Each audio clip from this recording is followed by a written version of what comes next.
बात को आगे बढ़ाते हुए अगले वक्ता के रूप में मैं भीम आर्मी मध्य प्रदेश के प्रभारी माननीय बड़े भाई सुंदर अस्ते जी, और एक बात की भीम आर्मी MP किंग कहा जाता है भैया को। एक बार तालियां भैया के लिए। साथियों जय भीम।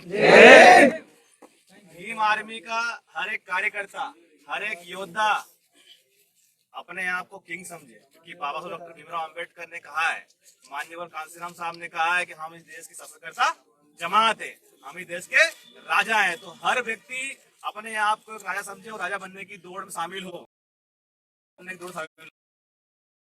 के संस्थापक एडवोकेट चंद्र राजा जी, भीम आर्मी के राष्ट्रीय अध्यक्ष बड़े भाई विनय भाई, मजीद नोटियाल कमल वालिया जी, और मेरे साथ चलकर आए दौलत सिंह जी, हमारे वर्षी जी, सोनू खान जी, हमारे जिला अध्यक्ष भाई रवि जी, यहाँ के तहसील के अध्यक्ष हमारे भाई विक्रम लोहाना जी और इनकी पूरी टीम, और साथ ही साथ हमारे इतनी बारिश में प्रशासन के डर के खौफ में आप लोग यहाँ पर उनके मुंह पर, जो लोग कहते थे कि लॉकडाउन में आप नहीं कर सकते, उनके मुंह पर तमाचा मारने के लिए ऐसे मेरे सभी क्रांतिकारी योद्धाओं को एक बार सैल्यूट। जय भीम।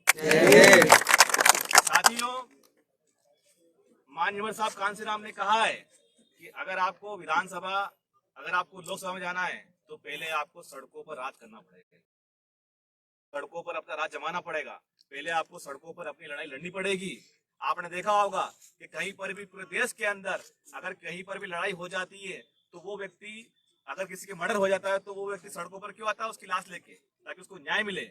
कोई अभी हमने एक झाटा की घटना हुई तो हमने SP ऑफिस के सामने सड़क जाम किया था, रोड ब्लॉक किया था, तब जाके कहीं ना कहीं प्रशासन की आंख खुली। साथ ही हमें डरना नहीं बिल्कुल भी। और आप लोगों से मैं इतना कहना चाहता हूँ, तराना के अंदर आप उन लोगों को दिखा दो। शायद हमने लगभग 3 साल पहले यहाँ पर हमने आरक्षण के समर्थन में इतनी भव्य रैली निकाली थी कि उसकी गूंज 2018 में, उसकी गूंज कई वर्षों तक गूंजी थी, और ये रैली भी उसी प्रकार निकलती, लेकिन किसी कारणवश हमारी ये रैली आगे बढ़ती गई। पहले 6 तारीख हुई, फिर 12 हुई, फिर 19 हुई। लेकिन जिला अध्यक्ष जी से मैं पूरी टीम से कि एक बार फिर रैली होगी तराना के अंदर, लेकिन वो रैली भव्य रैली हो। उस रैली के अंदर हमारे इतने भीम सैनिक आएंगे, हमारी इतनी भीम सैनिक आएंगी कि यहाँ की तराना की जो गली है ना, ये रोड है, ये पूरी ब्लॉक हो जाएंगी। साथियों, हम लोग यहाँ पर इसलिए इकट्ठा हुए कि आरक्षण को 9वीं सूची में डाला जाए। अब क्यों डाला जाए? दौलत सिंह जी ने बता दिया आपको, वर्षी ने बता दिया आपको, सभी लोगों ने बता दिया। लेकिन साथियों, हमें 9वीं सूची इसलिए चाहिए कि 9वीं सूची के अंदर अगर हमारा आरक्षण डल जाता है तो फिर इस देश की संसद ही उस पर निर्णय करना पड़ेगी कि इसको बाहर निकाले कि नहीं निकाले, और उसमें हमारे सांसद भी बैठे हैं, लेकिन वो गुलाम सांसद बोलेंगे नहीं। मैं धन्यवाद करना चाहूंगा हमारे मालवा के शेरों का, जिन्होंने 9वीं अनुसूची में आरक्षण को डलवाने के लिए पत्र लिखा। एक बार उनकी तालियां। नहीं तो इस देश के अंदर 1072 विधायक और 131 गुलाम सांसद बैठे हैं, जिसमें से शायद उन लोगों ने आज तक भी इस प्रकार की बात नहीं लिखी। और मैं धन्यवाद करना चाहूंगा आप जैसे वीर योद्धाओं का कि जिन्होंने 9वीं अनुसूची को आरक्षण में, 9वीं सूची में आरक्षण डलवाने के लिए आप लोगों ने उज्जैन से लड़ाई चालू करी। और ये हमारा उज्जैन जिले का 2nd प्रोटेस्ट है। इसके पहले हमने नागदा में प्रोटेस्ट किया था इसी चीज को लेकर, अब तराना में, और हमारा नेक्स्ट प्रोटेस्ट रहेगा हमारा खासरोद में। और ये प्रोटेस्ट पूरे उज्जैन संभाग की अलग अलग तहसीलों में घूमेगा और फिर उसके बाद पूरे प्रदेश के अंदर जाएगा साथियों। क्योंकि अगर हमें लंबी लड़ाई लड़ना पड़े नहीं है तो हमें छोटे छोटे शहरों से हमारी आवाज बुलंद करना पड़ेगी। अगर आपको दिल्ली पर कब्जा करना है तो आपको जो गांव में जो जिसपे उस व्यक्ति को भी आपको फ्रंट लाइन में खड़ा रखना पड़ेगा, उसकी आपको बात सुननी पड़ेगी, आपको वहां पहुंचना पड़ेगा जहां पे इन आइडिया एयरटेल का नेटवर्क नहीं पहुंचा साथी, आपको वहां तक पहुंचना पड़ेगा, क्योंकि वहां पर हमारे लोग रहते हैं। मैं बता दूं आपको, अभी दौलत सिंह ने बताया हमें कि बीजा नगरी में हमारे गौर समाज के कुछ लोगों को मारा है और उनकी फसल बर्बाद कर दी गई। अभी कल की घटना है, आगर जिले के अंदर दौलत सिंह जी सभी लोग मौजूद थे, वहां पे प्रोटेस्ट किए इन लोगों ने, उनको इतना मारा पूरी रात भर के, पूरा उनका पीठ है, पूरा पीछे का पोर्शन पूरा लाल हो गया। और अभी उसमें एक व्यक्ति हमारा मिसिंग है, घनश्याम नाम का हमारा एक भाई अभी भी लापता है। शायद उसको उन लोगों ने मार दिया ऐसा प्रतीत होता है, क्योंकि अभी तक 4 आरोपी पकड़े गए लेकिन अभी तक वो नहीं पकड़ाया। क्या अगर हम लोग आगर के अंदर उस घनश्याम भाई को न्याय दिलाने के लिए प्रोटेस्ट करते हैं तो क्या आप लोग वहां मौजूद रहेंगे आगर के अंदर? क्योंकि साथियों, कब तक हम लोग जिस प्रकार पोल्ट्री फार्म में मुर्गी कटने का हम लोग इंतजार करते हैं, वो वाली मुर्गी कटेगी तो वो आवाज करेगी, दूसरी मुर्गी आएगी तो वो कटेगी तो वो आवाज करेगी, वो चिल्लाएगी। ऐसे हमारा भोजन समाज खड़ा हो चुका है। जिस पे एट्रोसिटी होती है वही चिल्लाता है, और बड़े बड़े जो लोग हैं, पैसे वाले लोग हैं, वो अपने घरों में महलों में बैठे हैं। लेकिन मैं उन लोगों को कहना चाहता हूं कि आज अगर आप लोगों ने साथ नहीं दिया हमारा, अगर आज आप लोगों ने हमारे साथ खड़े नहीं हुए, तो साथियों आने वाले भविष्य में आप चाहे कलेक्टर हो, चाहे एसडीएम हो, चाहे डीएम हो, आप चाहे क्यों ना राष्ट्रपति भी हो, आपकी आने वाली पीढ़ी सर पर बेला ठोकर गुलाम साबित होने वाली है। अगर आप लोगों ने आज हमारा साथ नहीं दिया तो आज हम लोग क्यों लड़ रहे हैं? हमें क्या जरूरत है इस बारिश में यहाँ पर आने की? आप लोगों को क्या जरूरत है? लेकिन हमें पता है कि हम समझ चुके हैं कि आने वाला समय हमारे गुलामी वाला समय है। आपने देखा होगा, मुझे बता दो कि उज्जैन की जो टिकट है, कितने की टिकट मिलती थी? प्लेटफॉर्म टिकट 10 रुपये। 3 रुपए की मान लो। लेकिन आज पुणे में जैसे इन लोगों ने निजीकरण किया, 50 रुपए की टिकट मिल रही। मैं इतनी बात गारंटी से कह सकता हूं कि 50 रुपए के पेट्रोल में आप लोग आराम से उज्जैन पहुंच सकते हो। लेकिन वहां पर 2 घंटे आपको 50 रुपए देना पड़ेंगे। साथियों, लोग इसलिए खड़े हैं कि ताकि अगर इन लोगों ने निजीकरण कर दिया तो फिर हमारे लोगों को नौकरी बिल्कुल भी नहीं मिल। सरकार ने एक श्रम कानून जो होता है, उन्होंने, अच्छा ये बताओ मुझे एक बात, थोड़ा सवाल आप लोगों से, क्या आपके परिवार के लोग, आपके भाई बंधु किसी प्रकार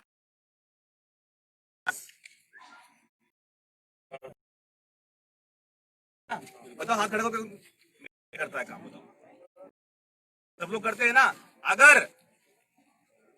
अगर आपके भाई को, अगर आपका भाई जॉब कर रहा है प्राइवेट फैक्ट्री में, और अगर उसको यूं बोल दिया कि आज तूने काम कर लिया और कल तू काम करने नहीं आएगा, जबकि आपका भाई वहां पे 5 साल से काम कर रहा है, तो आपका भाई क्या करेगा उसके लिए?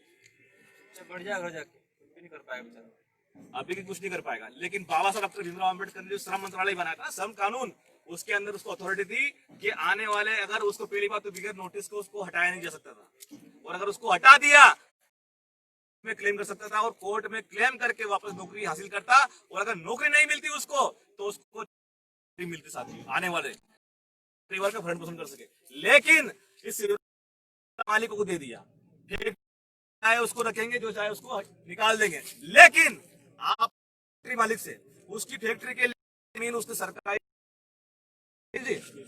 उसकी फैक्ट्री मालिक की जो जमीन होती है उसने जो सरकार से ली होगी, लीज पे ली होगी, और उसने अगर उसने तो उसमें से 75 लाख 75 लाख रुपए सरकारी पैसा लगा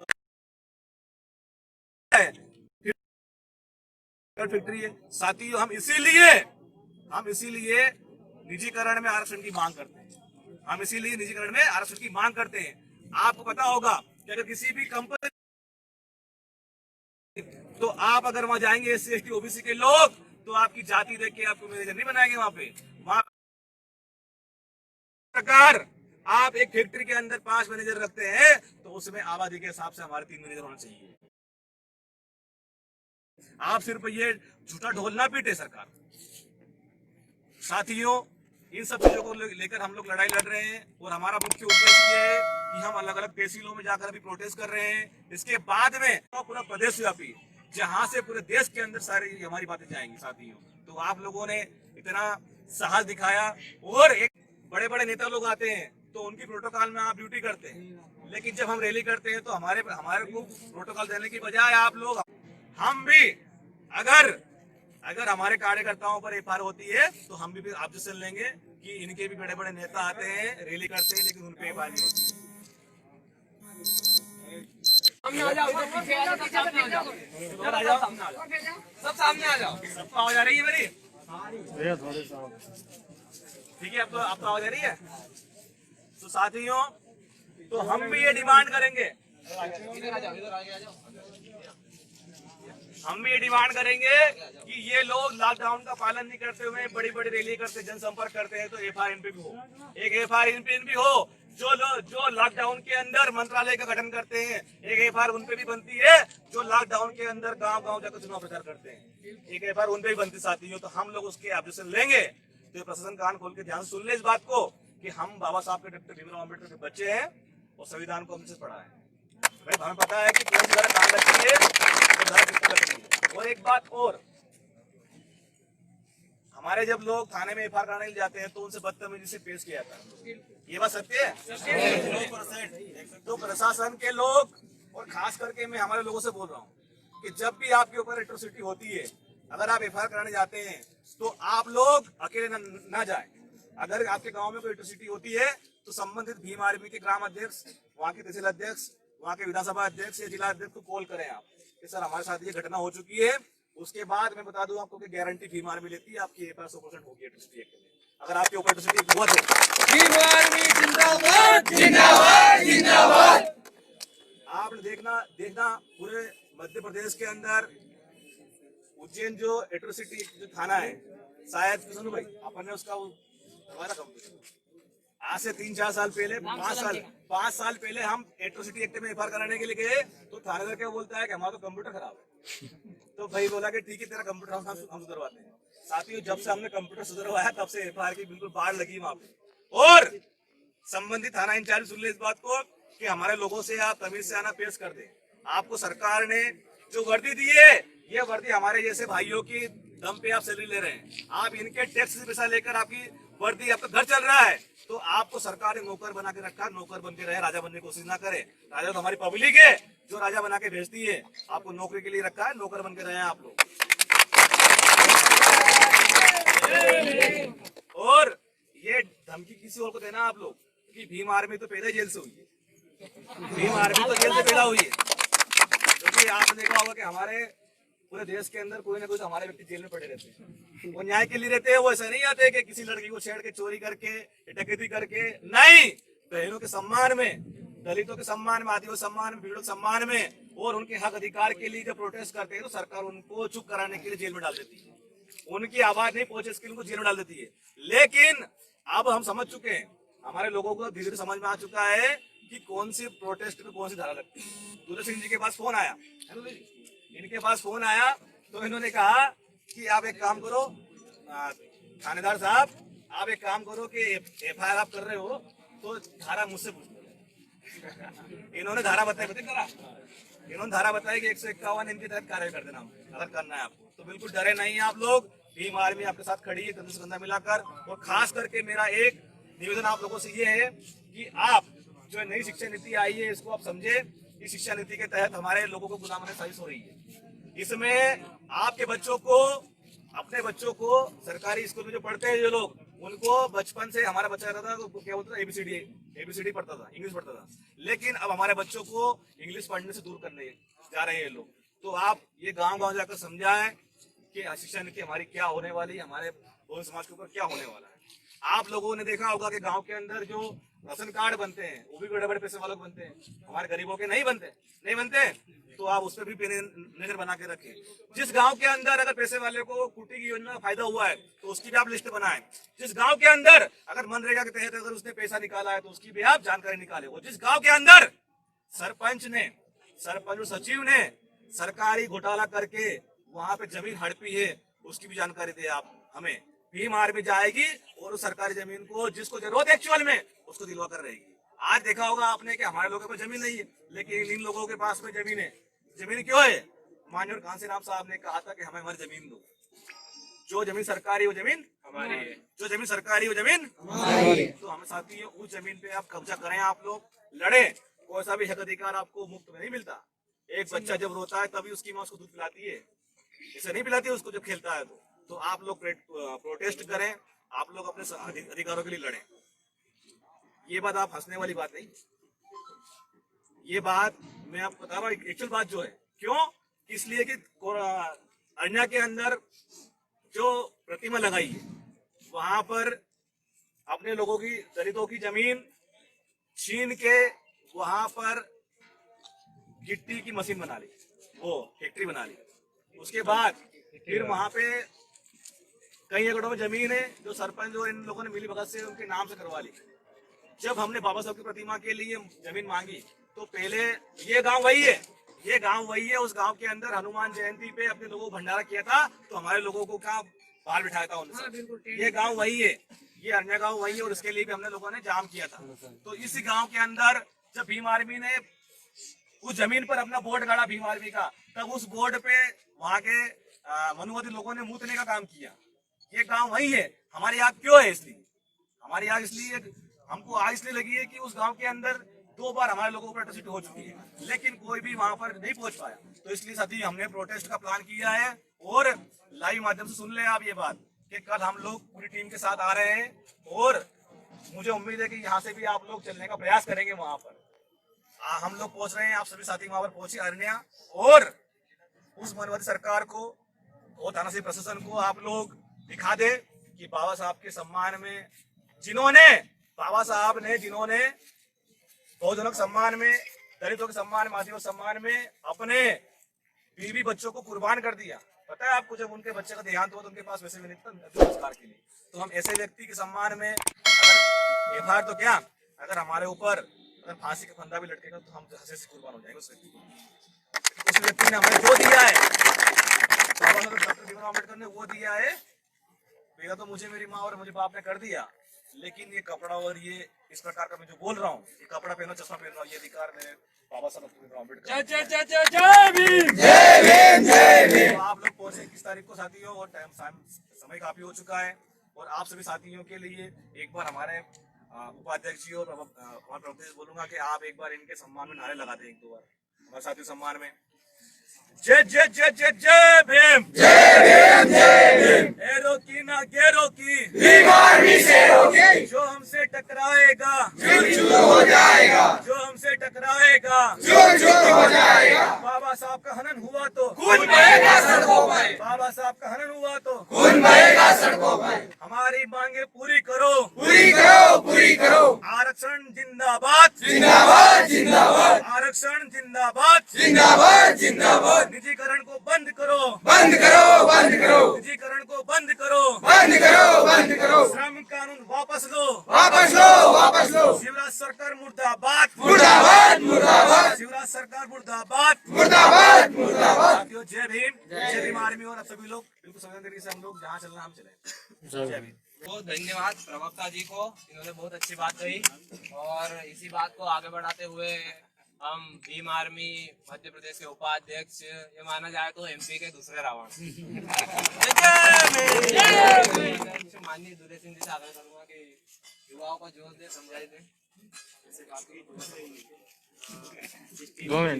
उज्जैन जिला के कप्तान जिसको कहा जाए, भाई रवि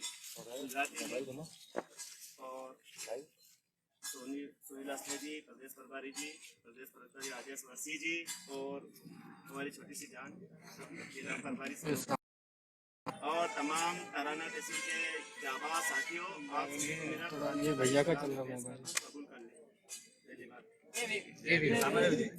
और दूसरी बात, क्वेश्चन ये उठ रहा है कि जैसे प्रजापति जी का मैं तहे दिल से शुक्रगुजार हूँ और इनका तहे दिल से जय भीम के साथ स्वागत के लिए बोलेंगे कि जय जय जय जय जय भीम, जय भीम, जय भीम। और साथियों, अब क्वेश्चन ये उठ रहा है कि चारों तरफ से आवाज आ रही है कि उज्जैन में क्यों प्रोटेस्ट होते हैं। इस लाइव वीडियो के माध्यम से मैं बता दूं कि जो घर में बैठते हैं वो प्रोटेस्ट नहीं करते। प्रोटेस्ट के लिए तो हमें जी जान लगाना पड़ता है। और आप जहाँ खड़े हो उसके लिए बाबा साहब लड़े हैं, आप जहाँ खड़े हो उसके लिए बाबा साहब लड़े हैं। और ये जो पेन है ना आपकी जेब में, बाबा साहब, ये पेन बाबा साहब की देन है। इस बात को नोट कर लेना साथियों। तो साथियों, जो आरक्षण को 9वीं सूची में हम रख रहे हैं और हम ये भी देख रहे हैं कि संविधान के खिलाफ कुछ लोग जा रहे हैं, जनप्रतिनिधियों के पुतले जला रहे हैं। हमारा भी समय आएगा, ये बात आप नोट कर लेना। काशीराम साहब ने क्या कहा था, 21वीं सदी हमारी है, बहुजनों की ये संविधान के खिलाफ। लेकिन मैं उनको भी इजाजत देता संविधान कि वो भी प्रोटेस्ट करें, हमें भी इजाजत है कि हम भी प्रोटेस्ट करें। 9वीं सूची क्या है ये हम लाइव वीडियो के माध्यम से समझा रहे हैं कि 9वीं सूची ठीक उस प्रकार है जिस प्रकार एक छोटा बेटा मेले में आता है उसके पिता के साथ, उसके पिता की उंगली पकड़ के चलता है तो वो निडर रहता है कि मुझे किसी चीज की कोई नुकसान नहीं, डर नहीं है, कोई चीज मेरे नुकसान नहीं पहुंचा सकती है। तो ये 9वीं सूची है। और आरक्षण की 9वीं सूची में रखने के लिए ये भीम आर्मी के तमाम जवान, ये तमाम योद्धा हैं, अपना सर कटवा सकते हैं तो सर काट भी सकते हैं। ये हमारी हक है।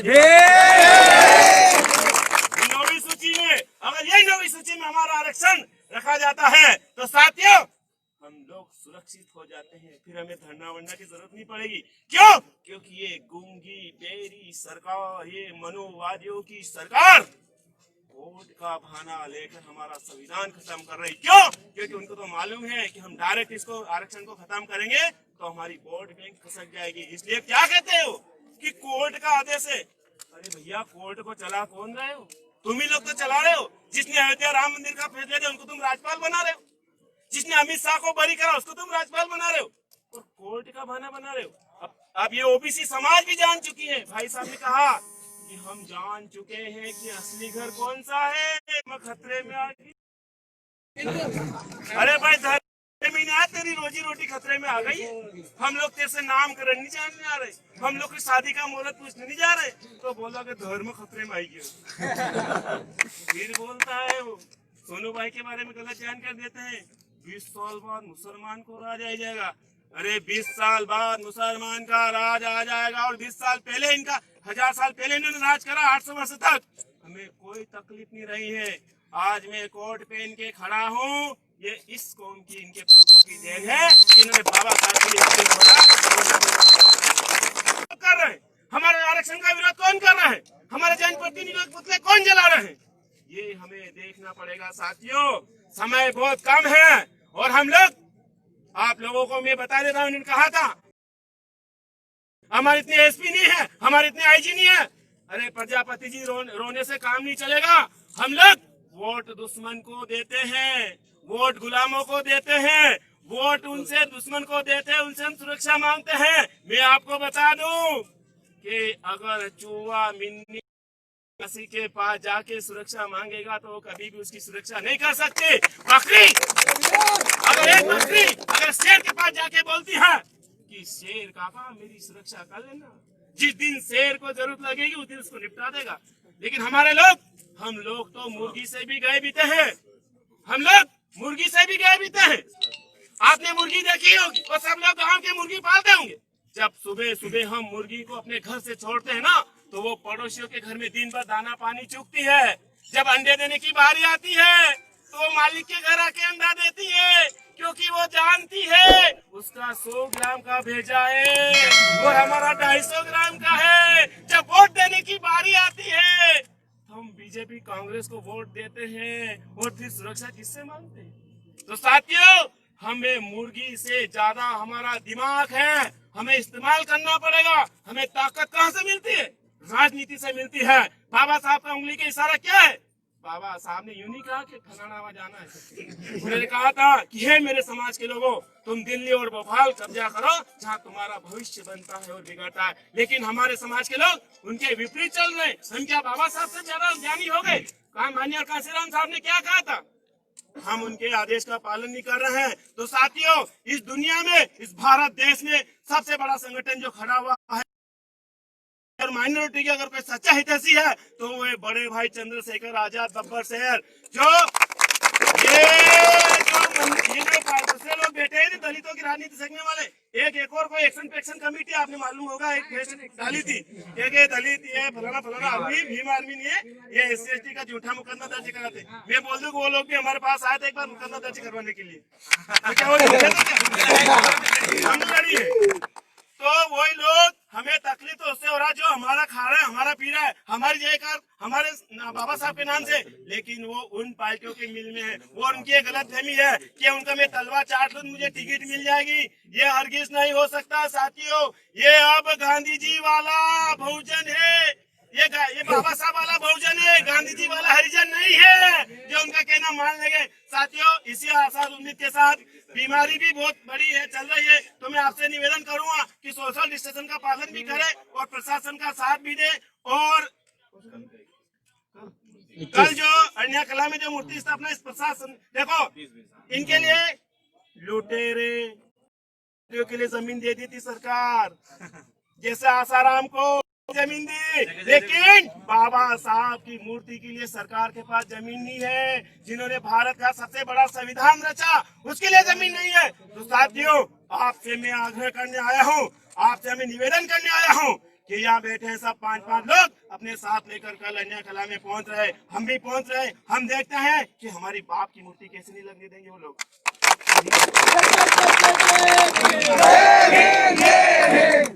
तो साथियों, इसी आशा उम्मीद के साथ मेरी बात में विराम दूंगा, क्योंकि कल भी मैं पूरा दिन भर आकर में लगा रहा था, उधर एक बहुत बड़ा घटना घट गई थी उस विषय को लेकर, मेरा गला वैसे भी बैठ रहा है। लेकिन साथियों, आप लोगों का जोश, आप लोगों का जो साथ रहेगा, तो मुझे कोई फर्क पड़ने वाला नहीं है। आप लोगों का साथ चाहिए मुझे, और आप लोगों के लिए जब भी याद करेंगे, मैं आपके लिए जान देने के लिए तैयार हूँ। जय भीम, जय भीम आर्मी। बहुत बहुत धन्यवाद माननीय प्रदेश उपाध्यक्ष जी, बहुत अच्छी बात कही। और जो अन्य कला की बात है, वो उस बात पर भी आप सभी साथी गौर करें। और कल वहाँ पर हमारा प्रोटेस्ट है, तो आप पहुंचे सभी साथी, और जितने ने तो सभी साथी थोड़ा इधर आ जाए, दूरी बना ले दूरी बना ले और इधर आ जाए। पीछे जो खड़े हैं वो सभी साथी थोड़ा दूर